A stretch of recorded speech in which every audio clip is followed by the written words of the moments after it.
They don't need to cheer.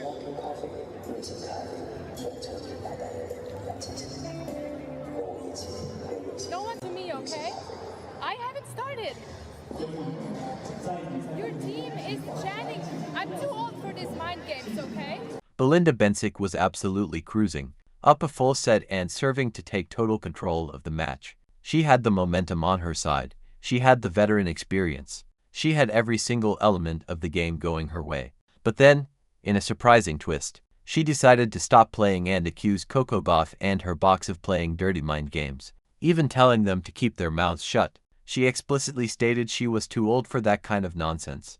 And what was the result? Bencic completely unraveled and lost in spectacular fashion, and the internet has been buzzing about the incident ever since. We saw Bencic and Gauff getting into quite a spicy altercation right during that changeover, raising the temperature of the entire match. It stemmed from Bencic accusing Gauff's coaching team of cheering disruptively right as she was beginning her service motion. There was definitely a bit of friction and niggle there. Absolutely, it turned into quite a heated exchange during the break between games, disrupting the flow completely. Before we break down every angle of this drama, I need to know your opinion. Do you think Bencic genuinely felt disrespected by the noise? Or was she just frustrated with her own play and looking for a scapegoat? Drop your thoughts in the comments section below. Alright, let's dive into exactly what went down at the 2026 China Open. Because this showdown between Coco Gauff and Belinda Bencic was supposed to be strictly about high-level tennis. Instead, it transformed into a full-blown soap opera with dialogue straight out of a reality television show. It was a little tempter for Gauff, and she met it. And we know with you, Elliot, that you can't drop shot against Coco Gauff. She's always there, and most of the points she's winning whenever opponents are drop shotting against her. She's too quick. Well spotted again from Gauff. Especially on a hard court with a bounce as well. Yeah. The date was September 29, 2026. During the fourth round of the prestigious China Open in Beijing, Coco Gauff, the defending champion and world number 3, was facing off against Belinda Bencic, the 15th seed who has been mounting an inspiring comeback tour following her maternity leave. On paper, this had all the makings of a classic encounter. You have two incredibly talented players going head-to-head, and for the first hour, it lived up to the hype with Bencic coming out firing on all cylinders. She reeled off 5 straight games to snatch the first set 6-4. Meanwhile, Coco was visibly struggling with her service rhythm. The American had already tossed in a bunch of costly double faults, and things were looking incredibly rough for her prospects in this match. Then the second set rolled around, and that is exactly when everything went completely sideways and the drama took center stage. It is unclear exactly what triggered the initial complaint from Bencic, but it likely stemmed from the reaction after a specific point, coming from either the player's box or the fans in the stands. At 2-3 in the second set, Bencic was serving. Even though she was still upset, she was actually in a very commanding position in the match. All she needed to do was hold her serve and keep the pressure on Gauff. Instead, she executed a poor drop shot that Coco chased down easily and blasted back for a winner. The crowd erupted in cheers. Coco's team joined in, and that was the moment Bencic seemed to completely lose her cool. She immediately started gesturing wildly at Coco's player box, signaling for them to be quiet, claiming they were cheering right before she started her service motion. She even went as far as comparing their behavior to under-12 junior tennis players. And then she dropped the line that made headlines around the sporting world. She bluntly told Coco's support team to shut up. Now, here is the crucial context. The stadium was practically empty at that time, with barely any spectators present. Because of the lack of crowd noise, every single sound was amplified. Every clap and cheer echoed, meaning you could hear both teams supporting their players crystal clear. Coco's response was logical. There is nobody in the stadium. It has been so respectful the entire time. And that is when the situation escalated. Bencic took it a step further. She brought her complaints directly to the chair umpire, insisting that Coco's team was being intentionally disruptive by cheering while she was preparing to serve. She argued, "When the point is over, it is no problem, I do not care. But when I am stepping to the line ready to serve, they do not need to cheer." Coco tried to interject and say something to defend her squad, but Bencic snapped back at her instantly. She cut her off saying, "No one is talking to you, she is talking to me." The umpire tried to mediate, saying, "Okay, I have not started yet." Bencic continued, "Your team is chanting, 'I am too old for these mind games,' okay." She repeated it for emphasis, "Too old for mind games." That is exactly what she said to a 21-year-old opponent who was just trying to play a tennis match. Come on, really?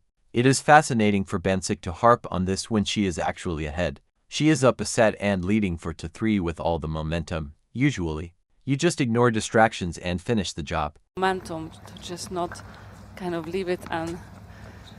The clip went viral. People were stunned by what they were seeing. A 28-year-old Olympic gold medalist telling a young Grand Slam champion she is too old for this, while the older player was actually winning the match. And do you know what Coco said in response to that outburst? According to reports from the court, she hit back with the perfect retort. "You are the one playing the mind games." Talk about a mic drop moment. But here is where the instant regret kicked in, because right after this heated confrontation, Bencic actually managed to break Coco's serve initially. She went up for games to 3. For a brief second, it looked like her outburst had actually worked, as if she had successfully gotten inside Coco's head. Coco even admitted this later in her press conference, saying, "Immediately after that next game, I was frustrated and threw in 3 double faults. 3 double faults in a single game is a disaster." That is how rattled she was in the moment. But then, almost miraculously, the energy shifted completely. Gauff had a serious heart-to-heart with herself right then and there, drawing a line in the sand and telling herself, "Okay, that is it. I am absolutely not losing another point from here on out." She didn't just hope for a turnaround, she completely locked in. She channeled all that focus and transmuted her frustration into high-octane competitive fuel. Meanwhile, Bencic was doing the exact opposite. She kept spiraling, constantly complaining to the chair umpire instead of playing the game. Bencic was letting the entire situation set up camp in her head without paying a dime of rent, totally distracted from the actual tennis. And while she was busy being upset and losing her cool, Coco was out there busy snatching up points. The second set pushed all the way to a tiebreaker, and Gauff dominated when it counted, taking it 7-4. As soon as that tiebreaker concluded, Bencic's composure completely evaporated, and in a moment of sheer exasperation, she smashed her racket into the court surface. She didn't just drop it, she hurled that equipment down with...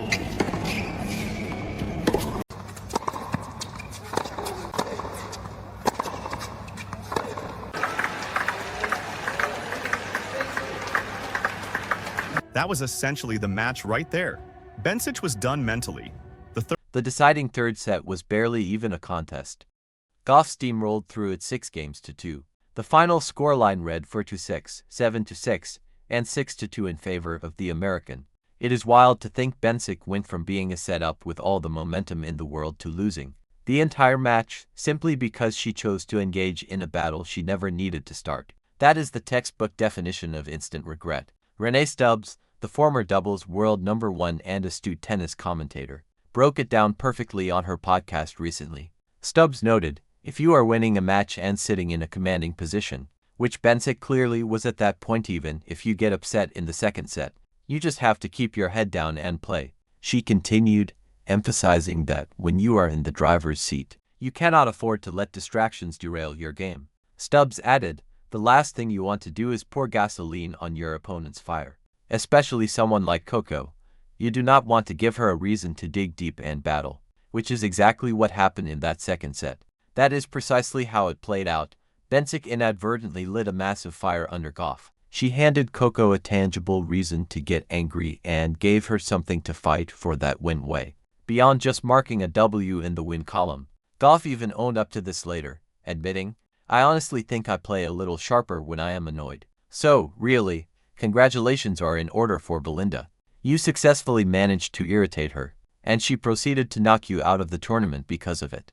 Now, we have to pivot to the post-match fallout, because the press conference was nearly as gripping as the tennis itself. When Gauff took the mic with the media, she broke down the drama from her vantage point. She clarified that she actually did not catch every single word Bencic was throwing out there during the heat of the match. Her coaching box had to fill her in on the details afterward. She mentioned, "Yeah, I knew she directed something at my team, but I wasn't clear on the specifics in the moment." Coco explained, "They eventually told me," she shouted, "shut up. I didn't hear that directly, so I am relying on their account of the exchange. She went on. I assume she was ticked off about their cheering. To me, the stadium is pretty quiet, so you can hear encouragement from both boxes clearly. Then Gauff made it crystal clear she wasn't about to let disrespect go unchecked. She stated, "I was just telling her to keep it respectful. I have always been cordial with her team off the court, and we have been cool with each other. I just really did not appreciate that specific comment aimed at my people." You have to admire how composed she remained throughout the explanation. She didn't escalate the drama or start trash-talking Bencic in return. She simply laid out the facts. She expressed her dislike for the comment, but immediately acknowledged that they had moved past it right there and then. We moved on right after. I haven't spoken to her since. She is entitled to her feelings, and I am certainly entitled to how I choose to respond. That right there is maturity personified. That is how you handle a volatile situation like a seasoned professional. Remember, she is only 21 years old here in 2026, yet she navigates drama with more grace than folks double her age. But here is the real kicker about Coco's character. Even after the heated exchange, she maintained significant respect for Bencic as a competitor. She said, "I obviously have a lot of respect for Belinda. She is a phenomenal athlete, especially coming back and playing at this high level as a mother. I obviously wish today hadn't gone down like that, but it is what it is. She isn't out here taking a victory lap over the drama. She isn't trying to manufacture a rivalry or stir up beef just for social media engagement. She just wants to handle business on the court and keep it moving." And that is the fundamental difference between a champion focused on the win and a player distracted by their own internal frustration. Now, let's shift gears to the court of public opinion, because social media absolutely erupted over this incident. One viewer posted, "If she hadn't wasted energy complaining, she would have taken this match. I can't deal with it. She really should have secured the win here." Another weighed in saying, "She went on to throw this game away." By the way, if you are busy lodging complaints with the chair umpire, you have already conceded the mental battle. Someone else noted, "Yo, this is wild. It is never, ever that serious." There was a contingent of fans defending Bencic's outburst, arguing that Coco's box was being excessive and that it is valid to be annoyed by noise during your service motion. Traditional tennis etiquette dictates silence. The crowd is generally expected to respect the server's concentration. That is a fair point. However, here is the counter-argument. The stadium was practically empty. There was hardly a soul in the stands. Both coaching boxes were vocal for their respective players. If you could hear Gauff's team, you could certainly hear your own squad as well. It is not like there was a massive, hostile partisan crowd intentionally trying to throw Bencic off her game. More significantly, even if you concede that the sideline enthusiasm was slightly grating, the manner in which Bencic handled the adversity only poured gasoline on the fire. Screaming at your opponent's support box to zip it is simply not the strategic play here. Accusing a 21-year-old of engaging in psychological warfare, especially when you are the one visibly unraveling, is a tactical error. Do you want to know what the ultimate power move would have been in that situation? Actually securing the victory on the scoreboard. The correct response is taking every ounce of that irritation and channeling it directly into your forehand and serve. That is the hallmark of a true champion, and ironically, that is exactly what Coco did after Bencic tried to get inside her head. While we are on the subject of elite champions, this triumph carried far heavier implications for Gauff than simply punching a ticket to the quarterfinals.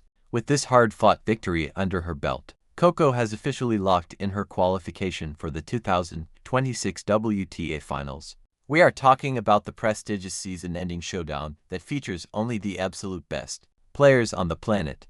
It is a massive achievement, and she clinched it by grinding out a win in a match that easily could have slipped through her fingers. Furthermore, she has extended her remarkable hot streak in Beijing, racking up 9 consecutive match victories in the Chinese capital. Her career statistics at the China Open are becoming the stuff of legend, now standing at 13 wins against a solitary loss. She is virtually untouchable on these courts. Looking ahead to the quarterfinals, she was slated to square off against Eva Lees of Germany, who was fresh off a stunning upset victory over McCartney Kessler. And you can bet Gauff's mindset heading into that clash remained unchanged. Laser focus on the tennis ball, zero focus on the external drama. Regarding Bencic, the defeat undeniably burns, but it remains just one chapter in her ongoing return to the sport. Remember, she welcomed her daughter Bella back in April 2024 and came back to the professional circuit with a vengeance. She returned to the tour with a singular determination to prove she still belongs in the upper echelons of the game, and frankly, snatching a set from the world number 3 and battling like that proves the talent is still there. 3 and putting up such a spirited defense demonstrates she still possesses the requisite skills. However, this particular match will serve as a harsh but necessary learning experience. In this sport, the mental fortitude required is often just as critical as the physical execution, and on this particular afternoon, Bencic allowed her emotions to hijack her performance. The entire tennis world has been dissecting this incident around the clock, but the broader conversation here is really about the role of coaching staff and support teams in the modern game. Just how much intervention should be permissible during live play? The WTA has certainly liberalized the coaching regulations significantly in recent years. Players are now permitted to receive verbal instructions and tactical advice from their boxes during changeovers and even between sets. It is part of a deliberate initiative to make the product more engaging for fans and strategically deep, yet there remains an unwritten code of conduct regarding court etiquette. You simply do not shout things during active points. You do not intentionally try to break the other player's concentration or rhythm. The million-dollar question is, where exactly do we draw that line in the sand? Was Coco's team stepping over it? Based on all the audio and video evidence we have reviewed, the answer is likely no. They were offering encouragement after the points had concluded, which is standard practice. The stadium happened to be unusually quiet, which naturally amplified every sound. Bencic was already simmering with frustration from her own unforced errors, and she projected that anger onto the most convenient target available. That is precisely what transpires when you are trailing in a match and grasping for a justification. You will invent a reason, even if the reality does not align with your perception.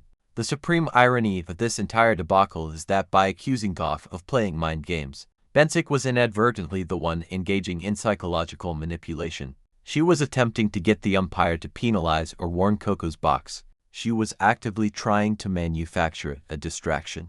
She was attempting to throw Gauff off her rhythm by creating a scene. And to her credit, it worked for exactly one game. But then, the strategy backfired in spectacular fashion. Coco's reaction to the chaos told you everything you need to know about her maturity. She noted that the hushed atmosphere of the arena made everything feel more intense than it truly was. She chose to de-escalate the drama. She refused to let a tennis match turn into a personal feud. With the absence of significant ambient crowd noise, the verbal exchanges likely felt far more intrusive than usual. As Gauff wisely put it, that is just perspective. That is the voice of someone who comprehends that professional tennis matches can become incredibly volatile. Temperatures rise, emotions run red hot, and occasionally people verbalize things they might later wish they hadn't. She is not harboring a grudge. She is not plotting some grand revenge tour. She is simply turning the page. The players exchanged a handshake at the net immediately following the contest. It was polite and professional. Whatever animosity existed during those 2 hours and 31 minutes was left on the hard court, although the internet notoriously has a very long memory. Unfortunately for Bencic, her declaration of being too old for these mind games is a soundbite. That is going to haunt her for the foreseeable future. Every time she faces Coco down the road, the media will resurrect this clip. Every time she lodges a complaint about court conditions or opponents, fans are going to circle back to this specific match as a reference point. That is the steep price required for losing your composure on the global stage. The cameras are always rolling, and the microphones are always hot. The clips circulate globally in seconds, and your least flattering moments are archived in high definition forever. For Gauff, this incident is merely another stepping stone in her evolution as a marquee athlete and public figure. You have to remember, she has been navigating intense public scrutiny since she burst onto the scene at just 15 years old. She has faced criticism for literally everything, from the mechanics of her serve to her on-court temperament, and even her fashion choices. She has mastered the art of handling the spotlight better than veterans twice her age. And let's not forget, she is still only 21. She has an entire career stretching out ahead of her. There are more Grand Slams to chase, rivalries to manage, and controversies to weather. If she continues to navigate these storms with the grace she displayed here, she is going to be absolutely fine. As for Belinda Bencic, the comeback trail continues. She remains an incredibly gifted player who simply made a tactical error in the heat of fierce competition. It happens to the best of them. The most constructive thing she can do now is internalize the lesson and press forward. But let's be honest, the instant regret was written all over her face. She had the momentum. She chose to pick a fight. She lost the psychological battle, and consequently, she lost the match. That is a stinging lesson that is going to resonate with her for quite some time. Tennis is fundamentally a solitary endeavor. You are out there on an island. You are solely responsible for managing your emotions, your energy reserves, and your focus, with no one else to blame. In the high-pressure crucible of professional tennis, once you allow an opponent to infiltrate your psyche, or far more dangerously, when you begin to second-guess your own instincts, the consequences on the scoreboard become inevitable. Coco Gauff did not simply walk away with the match victory today. Far more significantly, she completely commanded the narrative and silenced the controversy. She maintained an impressive level of composure, standing up for her coaching team without descending into pettiness. In fact, she demonstrated that she plays her absolute best tennis when agitated. Securing another triumph at a tournament she has effectively made her personal territory, Belinda Bencic was forced to learn a particularly stinging lesson the hard way this afternoon. You simply do not poke the bear. That old adage is especially true when the bear in question happens to be a 22-year-old Grand Slam champion who possesses the rare ability to elevate her game when she is angry. That brings us to the conclusion of our full breakdown regarding the heated exchange between Coco Gauff and Belinda Bencic at the China Open. Bencic leveled accusations of mind games but ultimately lost the contest, gifting us one of the most discussed headlines of the 2026 tennis season, while Gauff continues to prove she is a winner both on the court and in the press room. If you found this breaking news update valuable, please make sure to hit the like button and subscribe for more coverage. We truly appreciate the support from every single one of you tuning in.